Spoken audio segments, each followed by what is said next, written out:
Online वाली होगी, take मतलब याद दिला देना फैकल्टी को कि रिकॉर्डिंग ऑन कर लो, बिकॉज बाद में तुम्हारे ही काम आएगी। ठीक है, तो हम यहां से तो चालू कर लेते हैं। So main idea is equals to content plus judgement. Okay, so typically ये क्या बोल रहा है, main idea appears at the beginning और the end of the passage, so pay special attention to these parts. Possible है कि शुरुआत में या एंड में दिख जाए, कुछ नहीं तो ये तो जरूर पता चल जाएगा कि किस बारे में पैसेज है। ठीक है, eliminate any option that is either too general और टू स्पेसिफिक। ये हम आने वाली क्लासेस में सीखेंगे कि ऑप्शंस कैसे एलिमिनेट करते हैं रीडिंग कॉम्प्रिहेंशन में। डोंट रीड और skim the entire passage to find the answer, ये तो मैं पहले ही बोला। मेन आइडिया आपको निकालना है, आप बोल रहे पूरी मूवी मेरे को फिर से दिखा दो, मतलब क्या है, आपको एक बार में समझ में नहीं आया तो फिर से नहीं आएगा। एलिमिनेट ऑर्नामेंटल और वेग ऑप्शंस, जो बड़े मतलब जिसमें जबरदस्त वाले वर्ड्स होते हैं ना, वो कभी आंसर नहीं होते। जीमैट का नाम सुना है क्या तुम लोगों ने? जीमैट एंट्रेंस एग्जाम का नाम, एंट्रेंस नहीं, जीमैट एग्जाम का नाम सुना है? कितने लोगों ने सुना है जीमैट का नाम?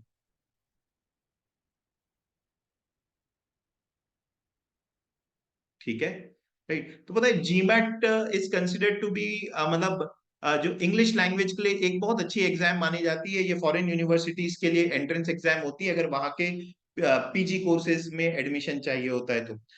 वो क्या कहते हैं अपनी अपनी गाइड में, वो कहते हैं रीडिंग कॉम्प्रिहेंशन में ऑलवेज जो सबसे अगली लुकिंग ऑप्शन होता है ना, वो आंसर होता है। अगली लुकिंग, ये आंसर होता है। और जो सबसे ब्यूटीफुल होता है वो आंसर कभी नहीं होता। वो अगली और ब्यूटीफुल को इस तरीके से एक्सप्लेन कर रहे हैं, अगली मतलब ऐसा ऑप्शन जिसमें कोई एक्साइटमेंट नहीं है। इस तरीके के ऑप्शन, मेरे ख्याल से तुम्हें ऐसा कर लेना चाहिए, इसकी चांसेस ज्यादा है आंसर होने की, रादर देन सेइंग दिस कि तुम्हें ऐसा ही करना चाहिए। मतलब बोलता है कि जो ऑप्शन बैलेंस्ड लैंग्वेज वाली रहती है ना, चांसेस है कि वही आंसर हो, ऑथर का वही जजमेंट हो, क्योंकि उसमें झगड़ा नहीं होगा। ठीक है, तो अगली looking options are they are most probably the right answer. Ornamental कभी आंसर नहीं होंगे। ठीक ठीक, आने वाली क्लासेस में हम और इस चीज को सीखते चले जाएंगे, बट इस चीज को ध्यान रखना, अगली लुकिंग ब्यूटीफुल लुकिंग, पिक दी अगली लुकिंग ऑप्शन, चांसेस है कि वो सही आंसर है। अगली लुकिंग का मतलब मैं बोल रहा हूं ऐसा ऑप्शन जिसकी लैंग्वेज ज्यादा बैलेंस्ड है, जो कुछ एक्साइटमेंट पैदा नहीं कर रहा है मेरी लाइफ, बैलेंस लैंग्वेज में बात कर रहा है। मेरे ख्याल से तुम्हें ऐसा कर लेना चाहिए, हिंदुस्तान एक महान देश बन सकता है। इसमें मजा थोड़ी ना आता है, मजा तो इसमें आता है हिंदुस्तान अगले 20 साल में महान देश बन जाएगा। वो बोलता है जीमैट कि ये सेकंड वाला ऑप्शन मत मार्क कर, इतने श्योरिटी वाला मत मार्क, ऐसा बोल रहा है वो। ठीक है, तो उस चीज को ध्यान में रखना। अच्छा चलो नेक्स्ट टाइप ऑफ क्वेश्चन में चलते हैं, specific idea question. This question ask specific information mentioned और स्टेटेड इन द पैसेज। ठीक है, these are normally the easiest question to answer. The answers are normally mentioned explicitly within the passage. However, watch out for tricky options. Options tricky बनाए जा सकते हैं, बहुत बड़ा game होता है options एलिमिनेट करना। Common question stems from these type of questions are, अब इसमें कुछ कॉमन क्वेश्चन स्टेम्स हैं जो इस तरीके के होते हैं। The author mentions which of the following, which of the following is true according to the passage, the author provides information that would answer which of the following question, मतलब specifically कहीं पर से उठाए हुए क्वेश्चंस हैं। कैसे करेंगे इसे बेटा, इसके लिए ना वापस से पढ़ना चाहिए हमेशा। locate where the answer is mentioned in the passage, don't answer it unless you have located that section. There might be YouTube videos, there might be teachers who say that reading comprehension का passage एक बार पढ़ना है, वापस जाके नहीं पढ़ना है। बिल्कुल गलत और बिल्कुल झूठ बोलते हैं। मैं अपने क्रेडेंशियल्स आपको बता देता हूं ताकि आप मेरे को ट्रस्ट कर सको। मैं 15 साल से पढ़ा रहा हूं, मैंने एमबीए किया है एक्सएलआरआई जमशेदपुर से, which is one of the premium colleges में। 15 बार कैट की एग्जाम दे चुका हूं। पिछले 10 साल से इंग्लिश सेक्शन ऑफ कैट में मेरा हमेशा 99.9 परसेंटाइल के आसपास आता है, मतलब इंडिया के टॉप 0.1% लोगों में, राइट। और मेरे को पैसेजेस 2 से 3 बार पढ़ने पड़ते हैं उस, और मेरा ऑनलाइन एक कोर्स चलता है which is very popular, lot of students join that course for VRC, so you can trust me on English, right? So please understand, those who are saying this is again a beautiful option आपको दे रहा है। दुनिया में ना कोई जादू वादू होता नहीं है, ठीक है, वो तो हाथ की सफाई होती है, आपको भी पता है। आपने मैजिशियन का गेम देखा है, मैजिशियन कोई तो मैजिक थोड़ी ना करता है, वो तो आपको भी पता है इसके पास कोई ट्रिक है। तो ये यूट्यूब के जो ये वाले वीडियोस होते हैं ना, वो आपको लालच देते हैं कि ऐसा कुछ है, होता कुछ है नहीं, मेहनत से ही सब चीजें होती है। तो हम तो बोल रहे हैं बाबा सीधा है, जहां पर से क्वेश्चन पूछा गया है उस जगह को लोकेट कर, जा करके उसे एक बार फिर से पढ़, और सिर्फ उसको नहीं पढ़ना, उसके ऊपर की एक लाइन नीचे की एक लाइन, आंसर वहां पर दिया है। ऊपर की एक लाइन या नीचे की एक लाइन पर आंसर दिया, उस जगह पर नहीं दिया होता है, तो इस चीज का ध्यान रखना। ठीक है, skim and find the portion from which the question has been asked, don't hesitate to regress. Regress का मतलब क्या होता है? वापस से पैसेज पढ़ना। बिल्कुल हेजिटेट मत करो, वापस से पैसेज पढ़ना है पढ़ो, क्योंकि मुझे यहां पर एक्यूरेसी चाहिए। आप सोचो, इस एग्जाम में जो स्पेसिफिक आइडिया के क्वेश्चन होंगे जो पैसेज में डायरेक्टली दिए हैं, उनको ज्यादातर लोग सही करेंगे। यस और नो? अगर ज्यादातर लोग जिस चीज को सही कर रहे हैं, मैं उस चीज को गलत कर दे रहा हूं, तो ये जो रेस है, यहां तक मुझे पहुंचना है, तो मैं तो पीछे हो जा रहा हूं, because most of the people are doing this right. अगर मैं कोई ऐसा क्वेश्चन गलत कर देता हूं जो बाकी सब भी गलत कर रहे हैं, तो it is okay, it doesn't impact my chances. So that is the difference between your board exam and competitive exam. So you need to understand this. This questions are easy, I can't take chance, I have to ensure accuracy, so be it that I will give 30 seconds extra in finding that particular place and locating the answer. Okay, चलो, तो अब अगले type of question में देखते हैं, implied idea question, है ना? तो इम्प्लाइड आइडिया क्वेश्चन में क्या होता है? These are the kind of question where the answers are not explicitly stated in the passage. Passage में साफ साफ नहीं बोला है, हिंट दिया है। इसके लिए अच्छी अंडरस्टैंडिंग चाहिए। ठीक है, जैसे कि इस लाइन को पढ़ो, तो पढ़ो, an example of this question could be found in a passage where an author points out various critiques of US foreign policy, especially its role in Iraq.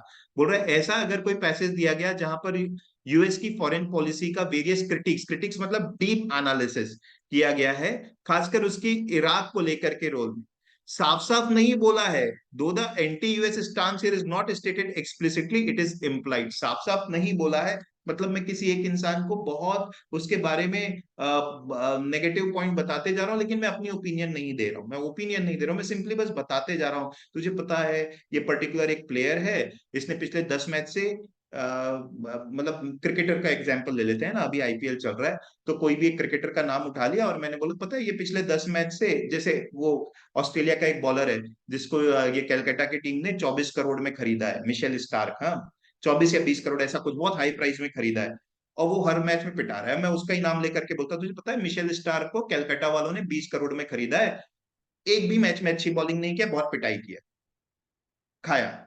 मैंने तो सारी फैक्चुअल चीजें बोली, मैंने तो अपना ओपिनियन दिया नहीं। बट आप डेफिनेटली ये मेरे बारे में मतलब ये निकाल सकते हो कि I am holding a negative view about this particular person. This is what we mean by implied idea question. समझ में आया? मैंने सिर्फ फैक्ट्स बोले, मैंने तो कुछ बोला ही नहीं कि वो गंदा बॉलर है, बेकार बॉलर है, उसको इतना नहीं देना चाहिए था, ये ओपिनियन होती है। मैंने तो सिंपली बोला पिछले इतने में खरीदा था, जो कि सच्चाई है।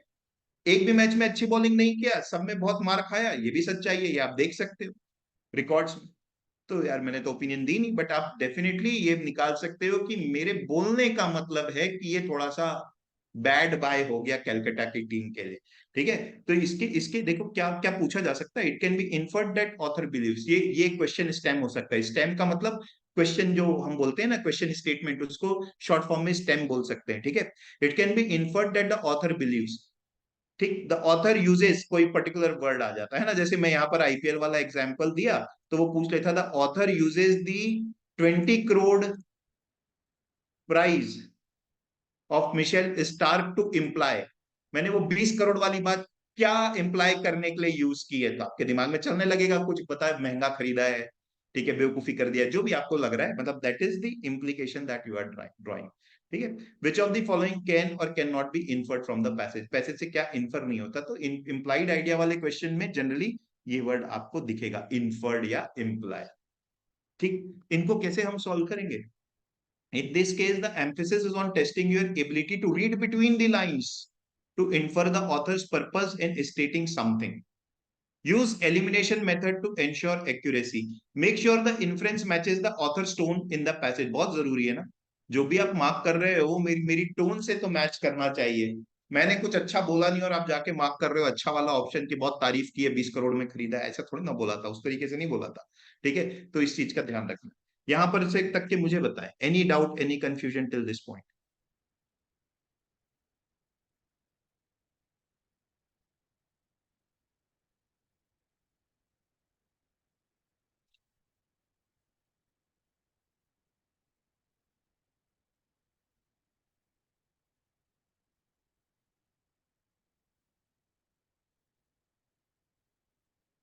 ठीक है, बढ़े आगे।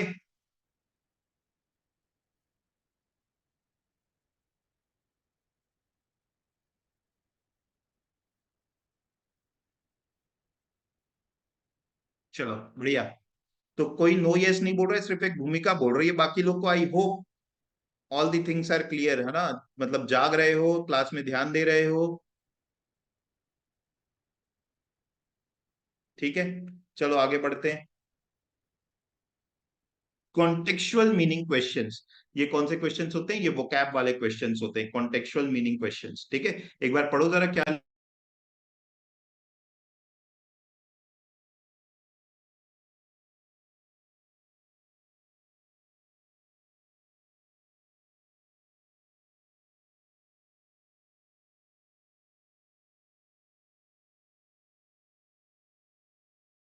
ओके, तो ये सिंपल है, ये मुझे पता है, ये वोकैब बेस्ड क्वेश्चन है। Right? So in this question, the meaning of a given word, phrase, or sentence in the passage is asked. They are easy to answer if one has good command over vocabulary and ability to understand the contextual usage of the words. Common question system: what does the author mean by the line? एक particular line दे दिया. What word can best substitute the word? The word phrase in the passage implies. अब problem यहाँ पर ये हो जाती है, अगर मेरे को मीनिंग नहीं पता है तो थोड़ा टेंशन की बात है, ये क्वेश्चन हो सकता है छोड़ना पड़ जाए। लेकिन एक अप्रोच है, आप पैसेज में वापस जाइए, उस जगह को पढ़िए जहां पर ये वर्ड फ्रेज है, सेंटेंस दिया हुआ है। ठीक है, इतना इंश्योर कर लेना कि वहां पर उस वर्ड को एज अ सरकास्टिक टोन तो यूज नहीं किया है। एटलीस्ट उस कॉन्टेक्स्ट में एक स्टेटमेंट को पढ़ने से आपको ये तो समझ में आ जाएगा कि इस वर्ड की मीनिंग पॉजिटिव है या नेगेटिव है। ये तो डेफिनेटली समझ में आ जाएगा कि पॉजिटिव या नेगेटिव मीनिंग है, कम से कम दो ऑप्शन एलिमिनेट हो सकते हैं। एक चीज का और ध्यान रखना, अगर ये वर्ड ऑथर ने यूज किया है, मतलब ऑथर ने ये वर्ड यूज किया है, यूज तो ऑथर ही करेगा, बट कई बार क्या होता है कि हम ऐसे भी यूज कर देते हैं।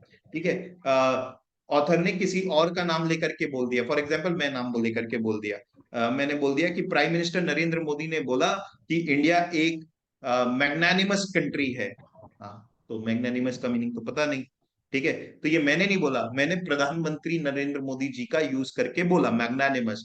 तो पूरे पैसेज में ये हमें समझना होगा कि मैं इंडिया के बारे में किस तरीके की व्यू रखा हुआ था। अगर पॉजिटिव व्यू रखा हूं तो इस वर्ड का मीनिंग पॉजिटिव होगा, अगर नेगेटिव व्यू रखा हूं तो इस वर्ड का मीनिंग नेगेटिव होगा, न्यूट्रल रखा हूं तो फिर हो सकता है दोनों में से कोई सा और, depending upon what prime minister Narendra Modi thinks about India, अगर वो पैसेज में मैंने कहीं पर दिया हुआ।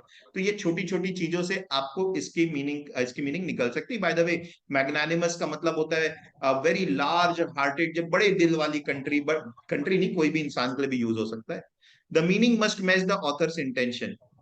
This question typically test your vocab too, so make sure to improve your vocab. This is very much necessary. अब की अगर आपकी vocab अच्छी नहीं है तो आपको स्ट्रगल होने वाला है बहुत जगह पर। ठीक है, चलो लास्ट टाइप ऑफ क्वेश्चन जो आज हम देखेंगे वो है example based question. In these questions you are asked to find out the reason behind a particular example given in the passage. These are easy question. The approach and method should remain the same as that in the contextual meaning question. ठीक है, क्या वहां जाकर के पढ़ना होगा, फिर से वही बात आपको। Common question stems for this type of question are the author talks about this, जो भी पर्टिकुलर एग्जांपल है, in the passage in order to, author ने इस बारे में इस एग्जांपल को क्यों यूज किया है। आप एक चीज बताओ, आप कभी भी एग्जांपल क्यों यूज करते हो? Why do you use examples? You tell मी।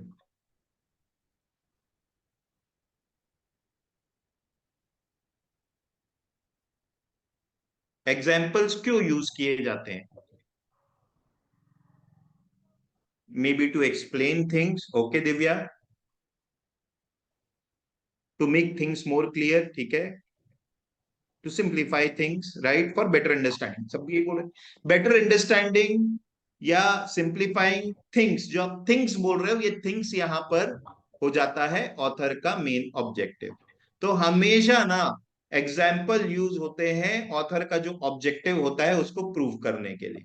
जैसे कि आप लोग अपने स्कूल की डिबेट्स में एग्जाम्पल्स यूज करते हो, कोई भी टॉपिक में आप डिबेट दे रहे हो और डिबेट कर रहे हो, तो फॉर या अगेंस्ट जो भी टॉपिक है आप उसमें एग्जाम्पल्स यूज करते हो। For example this has happened, तो आप अपने एग्जाम्पल क्यों यूज किया? क्योंकि आप अपने डिबेट का जो मेन पॉइंट था उसे प्रूव करना चाह रहे हो। तो इस सिंपल से लॉजिक को ध्यान रखना, घुमा फिरा करके ये बोल रहा है कि पैसेज लिखा क्यों गया है, पैसेज लिखा क्यों गया है, एक पर्टिकुलर पॉइंट प्रूव करने के लिए, एग्जाम्पल क्यों दिया गया है, उसी पॉइंट को प्रूव करने के लिए।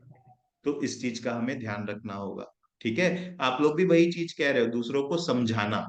क्या समझाना चाह रहा है ऑथर यहाँ पर? अपना मेन पॉइंट समझाना चाह रहा है। तो example based questions are always related to main idea only. Okay, तो अभी देखो, the author always gives example to back up his main idea, वो हमेशा अपना मेन आइडिया को बैकअप करने के लिए ये देता है। Main idea of the passage निकालो, main idea of the paragraph where this example appears वो निकालो, दोनों को मैच करता हुआ ऑप्शन मार्क कर दो। मेन आइडिया क्या था? Content plus judgement. तो पूरे पैसेज का मैं मेन आइडिया निकाल लेता हूँ, वही मेरा एक्चुअल में एग्जाम्पल यूज करने का पर्पज ही वो होता है। ठीक है, राइट? तो ये हम इस तरीके से इसे कर सकते हैं। तो आज हम अब क्या करते हैं, अब हम ना एक शीट सॉल्व करते हैं। ठीक है, मैं अभी 2 मिनट में आपके साथ वो शीट शेयर कर रहा हूँ ऑनलाइन, और फिर आपको ग्रुप्स में भी वो डाल दूंगा जब दोनों क्लास हो जाएगी तब। दोनों क्लास मतलब ये एक क्लास में नहीं होगा जैसे मैंने बताया। जस्ट रुको।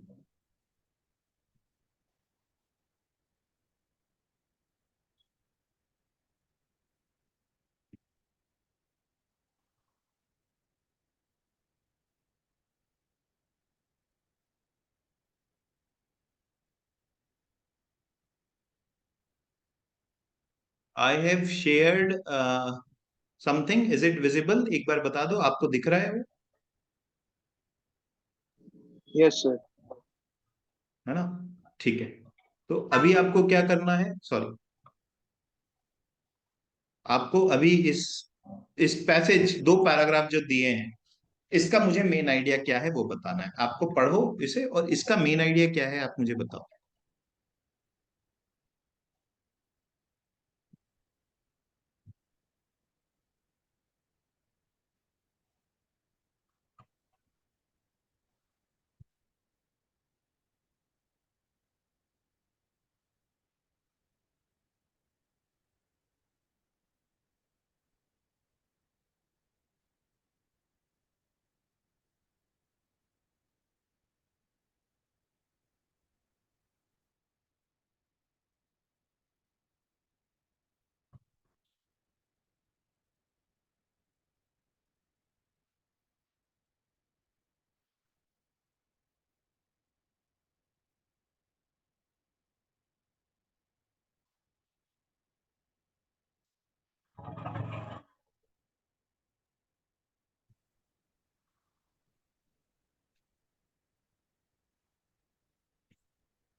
हो गया क्या? Done? Will anybody try to tell me what is the main idea? I am not going to show you, आपको अपने वर्ड्स में बताना है। सो बी इट कि आप मेरे को हिंदी में बता दो, मुझे चलेगा। बट आपको क्या लग रहा है क्या मेन आइडिया? ध्यान रखना, मेन आइडिया क्या होता है, कंटेंट क्या है, किस चीज के बारे में है ना? कंटेंट क्या है, और उस चीज के बारे में ऑथर ने क्या जजमेंट पास किया है, आप अपने वर्ड्स में मुझे बताओ। देयर इज नथिंग राइट और wrong. Yes Shreyasi, want to answer? Please answer. Sir, in this passage, it has been told that how a historian should be. Means great, yes, he should okay, not, he should have his work with originality. He should not copy others' word or borrow someone's work words बहुत बढ़िया, very like good. this. और कोई कुछ add करना चाहेगा कि all of you से कि ये श्रेयसी ने बोला ये ठीक है? ओके, आर्या ने मुझे मैसेज किया है, the uniqueness of presenting something to someone for better understanding. ठीक है आर्या, ओके ओके, राइट। तो चलो देखते हैं। ये देखो, ये श्रेयसी ने बोला था, बिल्कुल वही है। A good historian should display originality in some aspect of his work. ठीक है, राइट। अभी इसको थोड़ा सा देखते हैं पैसेज को। मैं आपको कुछ चीजें दिखाना चाहता हूँ, समझाना चाहता हूँ कि पैसेज लिखा कैसे जाता है। देखो, आर्या ने भी एक एग्जाम्पल दिया था, आर्या ने भी आंसर दिया था। आर्या, उस आंसर में क्या प्रॉब्लम थी मैं तुम्हें बताता हूँ, although it was a good attempt. ठीक है, बट हमें वो समझना जरूरी है कि हमसे गलती कहाँ पर हो रही है, ताकि हम अगली बार उसको सुधारें। देखो, तुमने जो मुझे आंसर दिया, the main idea of the passage is uniqueness of presenting something to someone for better understanding. यहाँ पर ना कंटेंट हमें क्लियरली दिया है कि ये हिस्ट्री के बारे में बात कर रहा है। तो मेरे ना कंटेंट में तो हिस्ट्री राइटिंग आना चाहिए। जो तुम समथिंग लिख रहे हो ना, वो वहां पर प्रॉब्लम है। हिस्ट्री के बारे में तो है जो आना चाहिए, हिस्ट्री राइटिंग के बारे में। ठीक है, तो हम इसे बोलते हैं, जो जैसा तुमने ऑप्शन बनाया। और प्लीज इसको अदरवाइज मत लेना, और कोई भी स्टूडेंट आंसर देने से ना कतराए। मुझे अच्छा लगेगा अगर आप आंसर देंगे, ताकि ना मैं आपको बता सकूं कि देखो तुम ये गलत सोच रहे हो, इसको हम इस तरीके से सही कर सकते हैं। तो बिल्कुल उसको अदरवाइज नहीं लेना है। हमें आंसर देना है, जितना पार्टिसिपेट करोगे उतना आपके लिए अच्छा रहेगा। तो गुड अटेम्प्ट। क्या होता है कि हम बोलते हैं कि बहुत ब्रॉड वाले आंसर्स मत मत करो। ब्रॉड आंसर क्या होते हैं, जिसका मीनिंग कुछ भी निकल सकता है। तो वो समथिंग और समवन उसे बहुत ब्रॉड बना दे रहे हैं। तो यहाँ पर मैं हिस्ट्री और राइटिंग के बारे में तो कंटेंट वो ले लेता हूँ। ऑथर ने उसके बारे में क्या जजमेंट पास किया, पहली लाइन में ही बोल दिया, यार कुछ ओरिजिनल करो। अच्छा देखो, वो ये पहली लाइन में बात बोल दिया, और इतनी सारी बातें सिर्फ इस पर्टिकुलर लाइन को प्रूव करने के लिए लिख दी। यही होता है हर पैसेज में, यही होता है हर पैसेज में। A historian to make a mark must show some originality somewhere in his work. उसको अपने काम में कहीं तो ओरिजिनलिटी दिखाना चाहिए। The originality maybe in method of, अब बोल रहा है कहाँ कहाँ हो सकता है, maybe in method of investigation, maybe in this, maybe in this. यार वो क्या है, ये सब लाइंस है ना, जो सेकंड ये वाली जो जितनी लाइंस है, आप इसको कैसे पढ़ सकते हो, आप इसको फास्ट पढ़ना चाहिए। इसको आप स्लो मत पढ़ो, क्योंकि आपको समझ में आना चाहिए कि ये क्या बता रहा है। ये फर्स्ट लाइन को इन एक्सप्लेन कर रहा है कि ओरिजिनलिटी कहाँ कहाँ हो सकती है। ज्यादा से ज्यादा मेरे से क्वेश्चन पूछा जाएगा कि ओरिजिनलिटी कहाँ कहाँ हो सकती है, स्पेसिफिक आइडिया क्वेश्चन मैं आके यहाँ पे पढ़ सकता हूँ। मुझे पढ़ना ही पड़ेगा, क्योंकि एक बार में कितना भी धीरे पढ़ो आपको याद नहीं रहेगा। उसी चीज को एक्सप्लेन करता जा रहा है। If he falls unconsciously into imitation और quotation, he takes away from his originality. बोल रहा है कि अगर इमिटेशन में जाएगा तो ओरिजिनल नहीं रहेगा। नो मैटर, कोई अच्छे ऑथर ने बहुत अच्छी लैंग्वेज यूज की होगी, पर तब भी तुम अपने ओरिजिनली अपने वर्ड्स में लिखो, ऐसा कुछ कुछ तो कह रहा है ये। और अगला वाला पैराग्राफ देखो ना, इसमें तो इसने ये करेक्ट कोट्स कर दिया है, कोटेशन दिया है, ये एमरसन ने ये बोला था, न्यूबर ने ये बोला था, ये क्या बोला था, इससे कोई मतलब नहीं होना चाहिए। आप इसको देख के कंफ्यूजन मत क्रिएट करना। सिंपल सी बात है, जब हम पढ़ते हैं ना, तो कौन सी चीज काम की है, कौन सी चीज बिना काम की है। बिना काम की मतलब कम काम की है, ये दिमाग में क्लियर होना जरूरी है। आप सब आगे जाकर के जिस प्रोफेशन में जाने का सोच रहे हो ना, यहाँ पे मेरे पास लॉ और मैनेजमेंट के स्टूडेंट्स बैठ के क्लास अटेंड कर रहे हैं। ट्रस्ट मी, दोनों ही प्रोफेशन में आपको ढेर सारी रिपोर्ट्स पढ़नी होगी। ठीक है, जजमेंट्स देने होंगे, या फिर बिजनेस रिपोर्ट्स पढ़नी होगी, या डॉक्यूमेंट्स पढ़ने होंगे। आपको बिल्कुल क्लियरली समझ में आना चाहिए कि कौन सी चीज मेरे काम की है, और कौन सी चीज मैं एंटिसिपेट कर सकता हूं कि ऐसा कुछ बोला होगा। जरूरत पड़ेगी तो उसको डिटेल में पढ़ लेंगे। मतलब रीडिंग स्पीड ना लोगों की फास्ट ऐसे नहीं होती कि वो सारी चीजें एक फ्लो में पढ़ते हैं, एक ही स्पीड में पढ़ते हैं। रीडिंग स्पीड इंप्रूव करना है तो एंटिसिपेशन हमें करना पड़ेगा। आगे क्या होगा, आगे क्या होगा पता चला तो थोड़ा सा स्पीड बढ़ा लिए। इस तरीके का काम हमें सीखना होगा, इस तरीके का काम हमें करना होगा। तो इसलिए मैं कह रहा हूं, जब वो बोला, यार अपनी बात तो आपको हमें पहले ही समझ में आ गया, वो बोलना चाह रहे ओरिजिनल लिखो। Follow your own star said Emerson, अरे ये आगे भी वही लिखा होगा। अपनी अपने मन की सुनो, अपनी बात रखो, ये दूसरा वाला भी वही लिखा होगा। तो इसको थोड़ा सा फास्ट पढ़ सकते हो, मैं स्किप करने नहीं बोल रहा हूँ, remember I am saying you to skim. Skim करने का मतलब होता है फास्ट पढ़ना। ठीक है, राइट, चलो देखते हैं हम अगला। हम अभी करेंगे एक स्पेसिफिक डिटेल क्वेश्चन, बाजू में क्वेश्चन भी है और चार ऑप्शंस भी है, आपको पढ़ के आंसर बताना होगा।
हाँ जी, कुछ आंसर्स?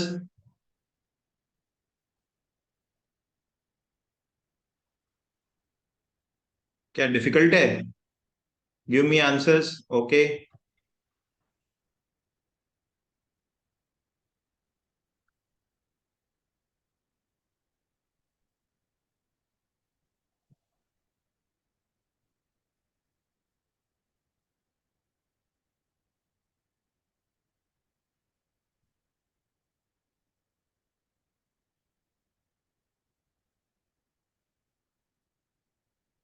यार ये क्या हो रहा है?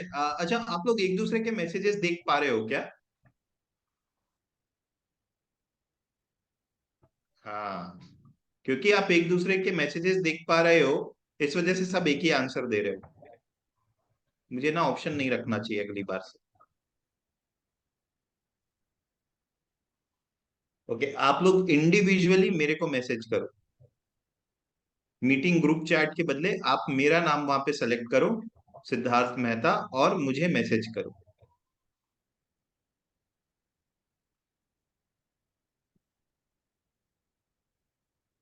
ओके। अब तो क्या है, देखो मैं बता दे रहा हूं। आप लोगों का जो आंसर आया है ऑप्शन नंबर बी, वो गलत है। ठीक है। Now send direct message to me कि बाकी तीन में से क्या आपको लग रहा है। बी इज रॉन्ग, इतना मैं बता दे रहा हूं। क्योंकि किसी एक दो ने भेजा तो बाकी लोग उस पर चले गए, तो B is wrong. Now you tell me क्या लग रहा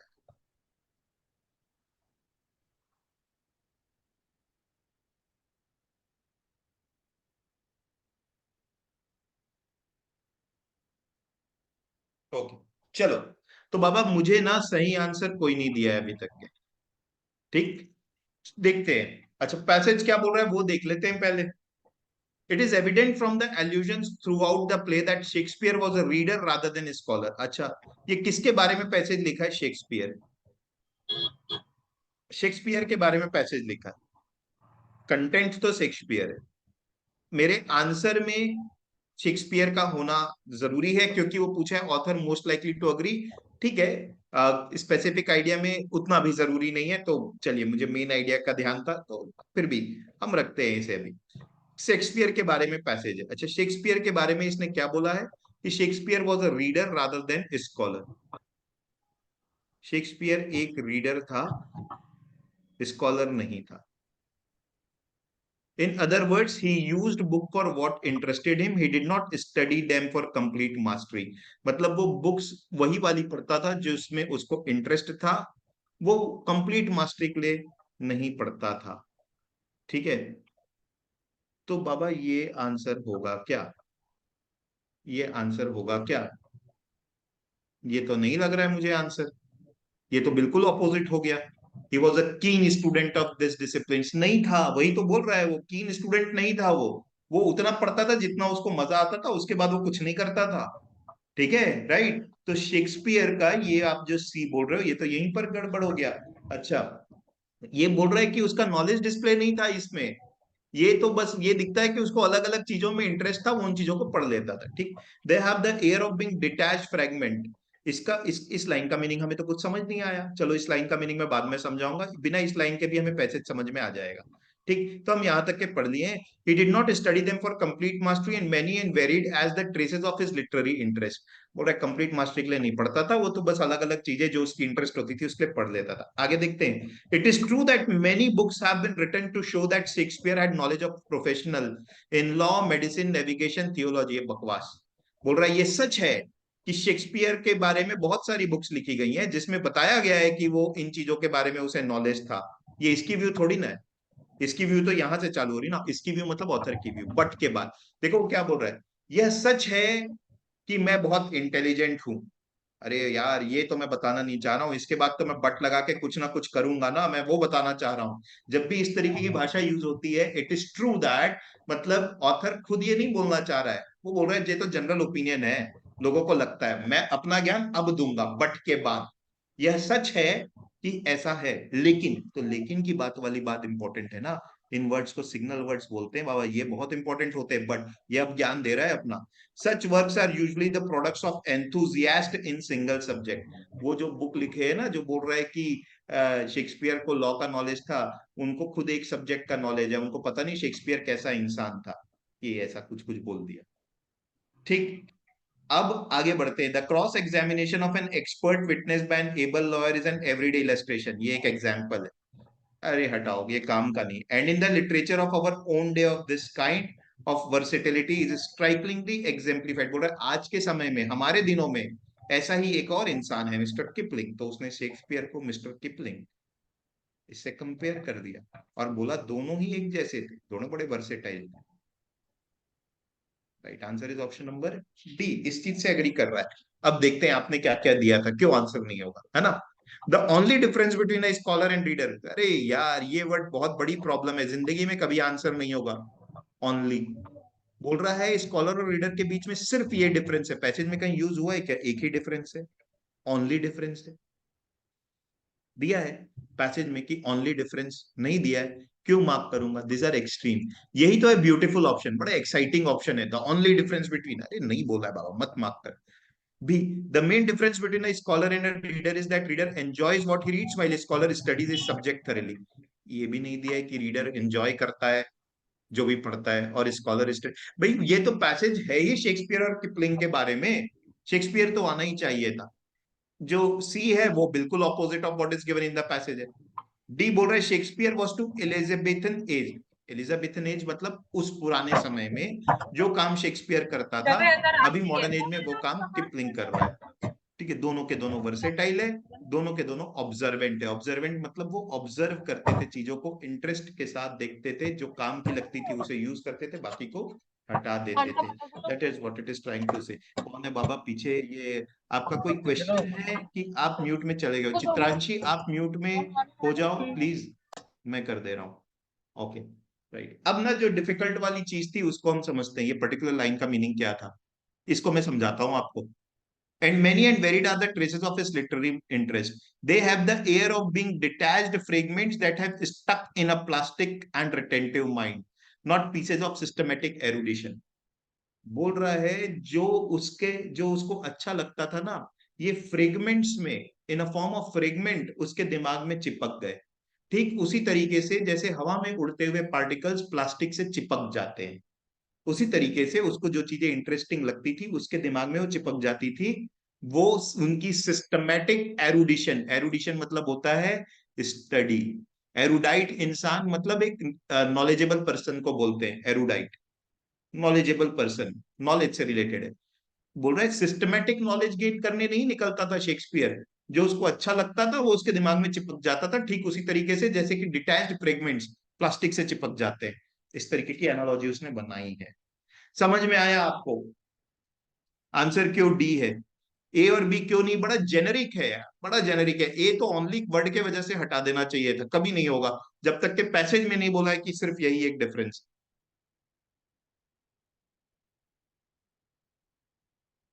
yes, can I move ahead? Is this clear to you?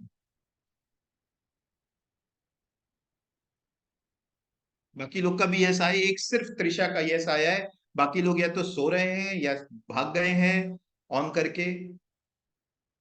Yes, चलिए बढ़िया है, आगे बढ़ते हैं। अपने डाउट्स हैं तो पूछ सकते हो मेरे से, कोई प्रॉब्लम नहीं है, I will explain you again.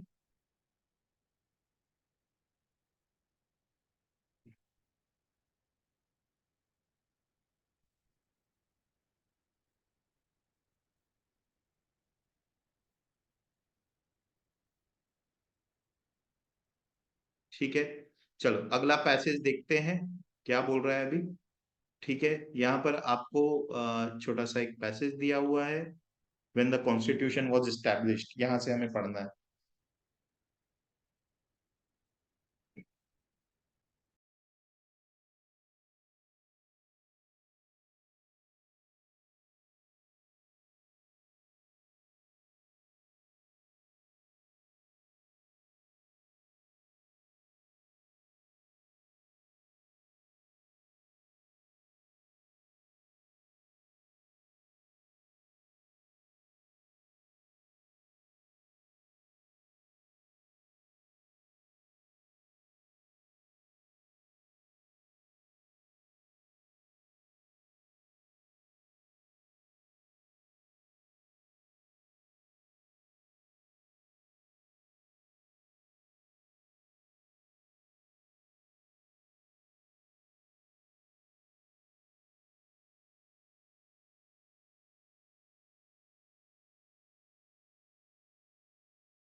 क्या लग रहा है बेटा? ओके, दो तीन आंसर्स मेरे को मिल चुके हैं। राइट। तो ये बड़ा डिफिकल्ट सा पैसेज है ना, मतलब कुछ क्या बोलना चाह रहा है इसको थोड़ा हमें समझना पड़ेगा, ठीक है। When the constitution was established a new form of government was created. बोला एक नई फॉर्म ऑफ गवर्नमेंट बनी थी, बट वो ना ही स्पेकुलेटिव थी ना ही एक्सपेरिमेंटल थी। स्पेकुलेटिव का मतलब क्या होता है, थोड़ा सा आगे क्या होगा वैसा सोचना, स्पेकुलेट करना। ठीक है, मतलब ऐसा नहीं था कि सिचुएशन के हिसाब से बदल जाएगी, वैसी गवर्नमेंट नहीं थी। ना ही एक्सपेरिमेंटल थी कि अभी ये कर रहे हैं कल वो करेंगे, एक्सपेरिमेंटल भी नहीं थी। The government founded upon them was destined to an influence. बोल रहा है जो गवर्नमेंट बनी थी वो उस वो उसकी डेस्टिन्ड थी to an influence that would continue while the liberties it was intended to preserve should be valued by the human value। वो ह्यूमन फैमिली ये कहने की कोशिश कर रहा है कि जो गवर्नमेंट बनी थी उसकी सबसे जो इंपॉर्टेंट एस्पेक्ट था वो ये था कि कुछ भी हो, जो लिबर्टीज थी, ह्यूमन जो लिबर्टीज उसमें गारंटीड थी, यानी फ्रीडम जो दी गई थी, वो फ्रीडम प्रिजर्व रहेगी और ह्यूमन फैमिली उसको वैल्यू करेगी कि ये फ्रीडम हमें मिली। आगे बढ़ते हैं। दे वर कॉन्जिक्रेटेड थ्योरीज। कॉन्जिक्रेटेड का मतलब होता है sacred, meant for a particular purpose only, उस वे में सेक्रेड। ठीक है, सेक्रेट का मतलब जानते हो ना, पवित्र, वो रिलीजन के सेंस में होता है। कॉन्जिक्रेटेड में और किसी चीज के सेंस में बोल रहा हो तो बोल रहा है कि बहुत सेक्रेट चीज है, सिर्फ इस पर्पस के लिए यूज होगी। They were consecrated theories but no government had been previously established for the purpose of their preservation and enforcement. बोल रहा है ये थ्योरीज बड़ी कॉन्जिक्रेटेड थी, लेकिन आज तक के कोई गवर्नमेंट नहीं बनी थी जो इनको प्रिजर्व करे और एनफोर्स करे। किस चीज को प्रिजर्व करना? लिबर्टी को। एनफोर्स किस चीज को करना? लॉ को।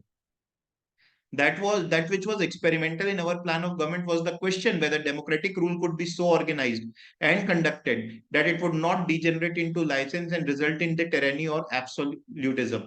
बोलने का मतलब यहाँ पर ये बोल रहा है कि हमारी गवर्नमेंट ये चाह रही थी कि क्या हम डेमोक्रेसी को इस तरीके से ऑर्गेनाइज कर सकते हैं क्या कि ऐसा भी ना लगने लगे कि लोगों को लाइसेंस मिल गया है जो चाहे वो करें, क्योंकि डेमोक्रेसी है। या फिर दूसरा एक्सट्रीम, एब्सोल्यूटिज्म, यानी डिक्टेटरशिप में ना चले जाए। राइट, तो हम उस तरीके की गवर्नमेंट बनाना चाह रहे थे। फिर एंड में लास्ट वाले पैराग्राफ में क्या बोला, ये वाला इंसान जब आया अमेरिका में डेमोक्रेसी को पढ़ने के लिए, 50 साल हो चुके थे जब हमारा सिस्टम काम कर रहा था और प्रूव भी हो चुका था by many crucial test to be a government of liberty regulated by law with such results in development of strength in population wealth. तो बोल रहा है हमारी कंट्री में प्रूव हो चुका था लिबर्टी विथ लॉ, मतलब दोनों चीजें थी। राइट, सो क्या आए, सही answer is option number C. देखते हैं बाकी सब।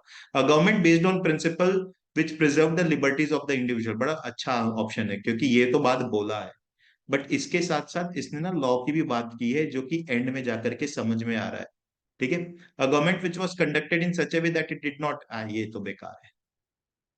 लास्ट वाला भी, हाईएस्ट आइडियल्स वैल्यूड बाय, ये गलत। देखो, सी है, a system where law and liberty both existed, दोनों चीजें थी वहां पर, लॉ भी था लिबर्टी भी था। ये बोला ना, इतनी भी आजादी ना दे दूं कि लोग कुछ भी करने लग जाए और इतना भी ऐसा एक्सट्रीम में ना चले जाए, मतलब बैलेंस होना था।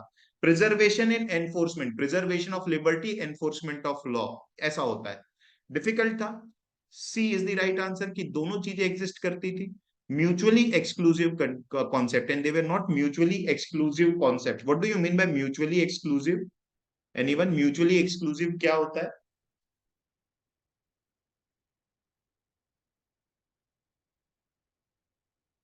who can explain me एक जैसे mutually नहीं होते exclusive? शायद yes से। बेटा बोलो। सर सेम नहीं होते, मतलब सिमिलर नहीं होते दोनों एक दूसरे से। ओके, कोई और अटेम्प्ट करेगा?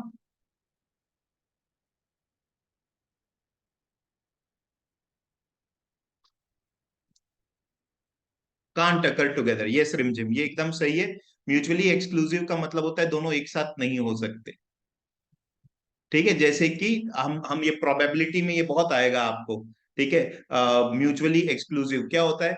अगर हेड्स आ रहा है तो टेल नहीं आ सकता, ये पक्की बात है। तो head and tail are mutually exclusive event in a throw of coin, तो वो होता है म्यूचुअली एक्सक्लूसिव। तो यहां पर क्या बोल रहे हैं, लॉ एंड लिबर्टी दोनों एक साथ एग्जिस्ट करती है, म्यूचुअली एक्सक्लूसिव नहीं है। मतलब ऐसा नहीं है कि लॉ है तो लिबर्टी नहीं रहेगी, लिबर्टी है तो लॉ नहीं रहेगी, दोनों एक साथ एग्जिस्ट कर सकते हैं, वो ये बोलने की कोशिश कर रहा। ठीक है, that was your option number C. Right. So okay, अभी तक के आज जो हमने पढ़ा, एक क्विक रिवीजन अगर हम करें तो there are 5 different types of questions जो हमने देखे, सॉल्व नहीं किया है सब तरीके का। हमने कुछ एक क्वेश्चंस के सॉल्यूशन भी मतलब पैसेज बेस्ड पैसेज में अप्लाई करके भी देखे। तो what you need to do is, I hope that you have made the notes. Notes बनाना बहुत जरूरी है। इस उसमें मत रहो कि ऑनलाइन रिकॉर्डिंग है बाद में देख लेंगे, वो कभी नहीं होता, यू ऑल नो दैट, वो काम कभी नहीं होता।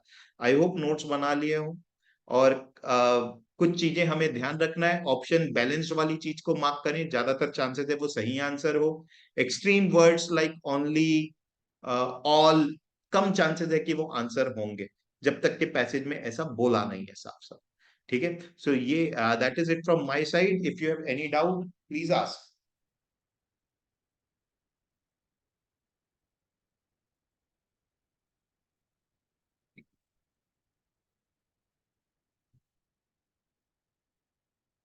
ठीक है,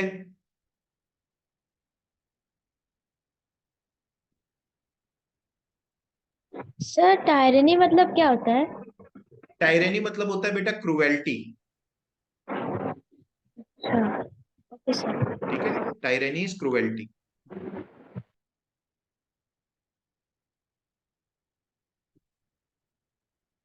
ठीक है then guys, so you can leave the class. मैंने एक आध बच्चों को मैसेज करके बोला है रुकने के लिए, वो रुक सकते हैं, मेरे को कुछ बात करनी, बाकी लोग जा सकते हैं।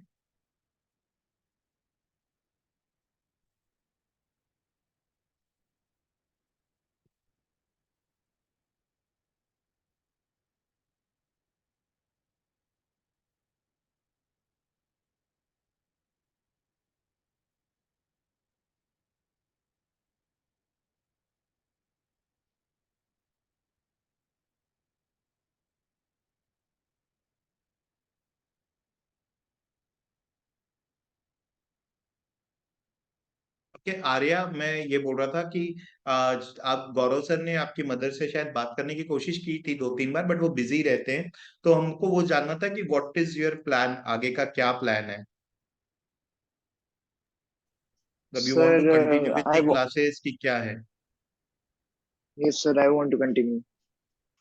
ओके, तो एक बार ना अपनी मदर से भी बात कर लीजिएगा कल, गौरव सर से वो बात करके जो भी है फॉर्मेलिटीज वगैरह वो उसको आगे कंप्लीट कर लेते, क्योंकि मेरे ख्याल से अभी 4-5 क्लासेस हो गई हैं। बट 2-3 बार बात हुई तो शायद मम्मी आपकी बिजी थी या जो भी, तो वो मैसेज में फिर बात हो पाई, वो थोड़ा उस समय शायद रश में रहे होंगे, कहीं पर होंगे बिजी। तो आप एक बार उनको पूछ Yes, sir. करके जब भी उनके पास कल टाइम हो तो एक बार कॉल करवा के, या गौरव सर उनको कॉल कर लेंगे, मैं बोल दूंगा, एक बार बात कर लेंगे, ठीक है? Yes, sir. Okay, sir. Okay, समझ में आ रहा है बाकी classes? Yes, sir. Okay okay, पहली क्लास मेरी जब आपने अटेंड की थी तो शायद बीच से अटेंड की थी, और वो ऑफलाइन और ऑनलाइन दोनों चल रही थी साथ में, तो आपको कुछ उसमें शायद इश्यू हुआ था ना? Yes, sir. चलो, आज की समझ में आई? Okay, thank you, ठीक sir. है, ओके ओके, ठीक है।